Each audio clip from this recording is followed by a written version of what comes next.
So there's been new leaks, and this has been data mined from the newest patch on the PTS, OB40, and will likely be coming with OB41 or maybe Season 1 going forwards. If you don't know what they are, then you can check out my other video. But let's talk about what is coming. And now we have a glimpse of the new champion. And the name at the moment in these leaked files is Torvald. Whether or not that is Norse or sort of Scandinavian, I don't know, but it does sound very much that way. All this character has at the moment is a small flavor text, and that is protect your allies with arcane might. And although this is a leak and it's from smitedatamining.com, it does have one of the cards, and when we played the subscriber games, I played some subscriber games on the PTS earlier yesterday, and somebody stumbled across a card that came out of a chest, and that was Time Shaper.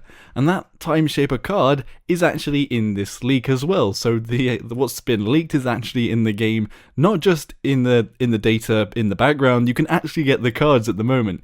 And this card sort of gives out the arcane sort of theory as well. The character shown in the card does look like a sort of battle mage or something like that, and is also carrying almost a staff or a lance or something in their left hand. Obviously, not all the cards correlate with the characters.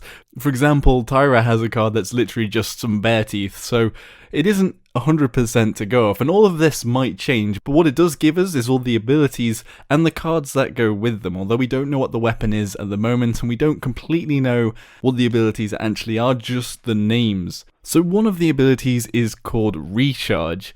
What Recharge actually is uncertain, but one of the cards, Vital Grasp, sort of hints at that. Basically, it can give you more shields every level from 5, 10, 15, 20%, so the original use of it must be some sort of shield that sort of generates over time, perhaps. Whether that'll be just on yourself or on your allies as well, it's hard to say at the moment, but this character has been teased all about putting shields on allies, stealing shields from enemies, and things like that. The other one is Protection, and whether this one is the one that gives shields to your allies, I'm unsure, but one of the cards, Heart Warder, grants you either 100, 200, 300, or 400 shields at each card level. So it suggests that it probably doesn't shield yourself, otherwise it would say it would give you extra shield. But perhaps there's some sort of block, and there's other abilities that have the connotation of protection. And finally there's another ability, and that is Runic Blast. Runic Blast, again, who knows what this exactly is. You can either generate ammo with it, heal yourself, have a cooldown reduction,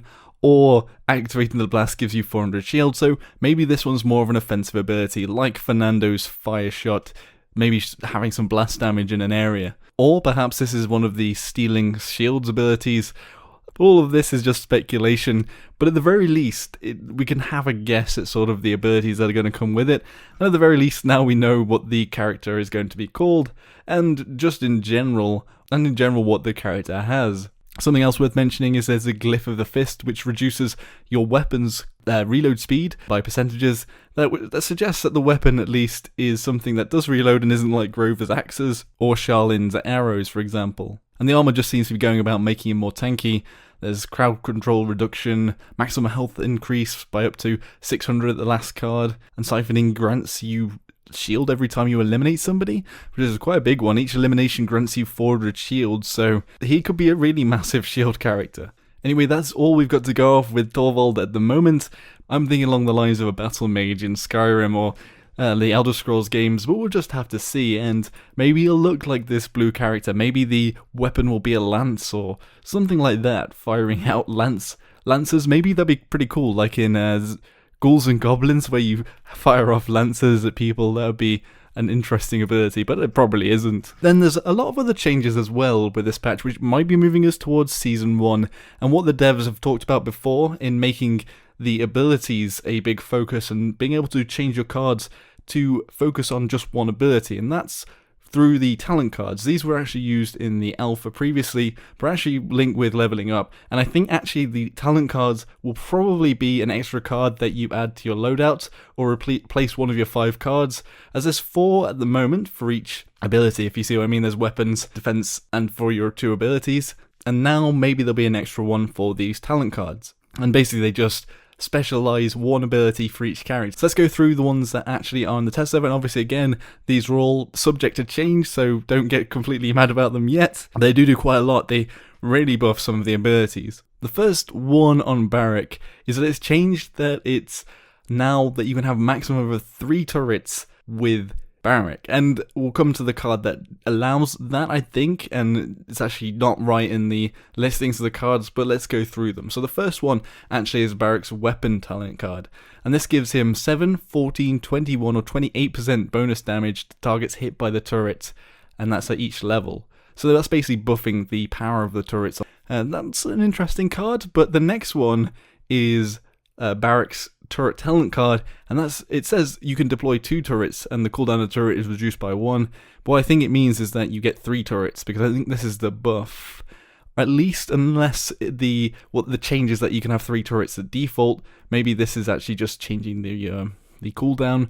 We'll just have to see, but it says, but I think this is wrong, and it's saying that you can now deploy 2 turrets and the cooldown of the turret is reduced by 1, 2, 3, and 4. I think this is the one where you're just giving you extra turrets, and this is focusing on Barracks turret ability, and this one will probably be the one that's biggest and will be used a lot if it does make it out. The next one is Barricade, and this is the cooldown is reduced by 1.5, 3, 4.5, and 6 seconds, so you could pretty much have Barricade a lot of the time, which is a lot of shields. And then finally, the Rocket Boots. It says gain 400 shields, 800 shields, 1200 shield, and 1600 shield during the Rocket Boots for 4 seconds after. Quite a big shield to Barrack there. Bomb King also has these talent cards flushed out at the moment. The first one's a weapon, so increase the area of effect of Sticky Bomb by 7%, 14%, 21%, and 28%. And that's just basically making his AoE damage larger, I suppose, so making his left click a bit more viable and doing a lot more general damage. Because at the moment, Bomb King can do a lot of damage to one individual, I feel, and there's a lot of crowd control, but doing that area damage is quite difficult, so this might be one way of specializing. Another one that looks at the detonate, which is the right click, is that basically once you hit an enemy with multiple bombs, each bomb after the first one will deal 8%, 16%, 24%, or 32% and maximum more damage. So basically this is buffing the single target damage, so every time you detonate on one single target, you'll get more and more damage. So unlike the first one, which is trying to make him more of an area damager, this one is giving more power to the solo kills, and I think this one might make its way into a lot of the builds. And here, this one sort of stands in for the nerf that we've seen on Bomb King at the moment with his Poppy Bomb. So this one gives self-knockback of Poppy Bomb by 10, 20, 30 or 40%. So this one could throw you back into the air again, give you a lot more air movement and your escape. So we'll just have to see how that one pans out as well. This one could be one of the ones that's used for a lot more mobility. Then we have the Grumpy Bomb, reducing cooldown by 1.5, 3, 4.5 or 6 seconds. So basically getting Grumpy Bomb to spam. Whether or not the other card that's related to Grumpy Bomb will be removed, I don't know. So we might just see Grumpy Bomb being used all of the time. Then we've got Cassie, and the first talent card is interesting because it solely buffs DPS, and that is basically at each level, you get 5, 10, 15, 20% at the maximum attack speed, which is just interesting because that basically buffs completely the theoretical DPS. And this might actually make up for the damage reduction she's already seen, so that 50 damage she's lost, and might be used in a lot of decks. But then also, there's this one here, Cassie's Blast. You get 75, 150, 225, or 300 damage extra on your blast shot. So this is when you're using a blast shot and getting more area damage. I don't know if this one will be used a lot because of the cooldown of blast shots, and also because you use it more in combo and sort of burst DPS, but we'll just have to see on that one. There's dodge now as well, so you get 8, 16, 24, 32% bonus damage extra for 8 seconds after using dodge roll. Now for me, that's a big one. That 32% extra bonus damage after rolling for those 8 seconds is pretty high, and that's with the extra bonus damage on your roll on your first shot, so you're going to be putting out loads of damage if you're rolling a lot. And a lot of the builds at the moment focus on rolling, so whether some of those cards will be nerfed, maybe Incitement will go, who knows, but that's an interesting talent card.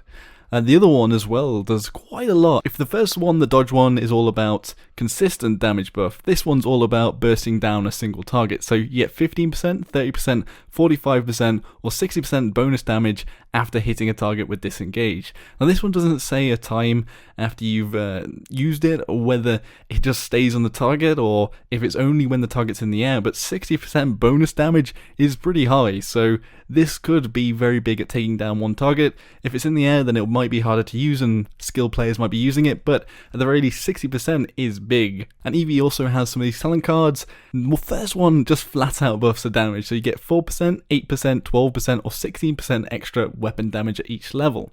Now, this might make sense on why they've nerfed her damage at the moment from blinking, and this might add on to that, so maybe that's why they took that away, because her base damage could be just that much higher. There's a blink one here, and this one gives you a second time to blink and is 1, 2, 3 or 4 seconds.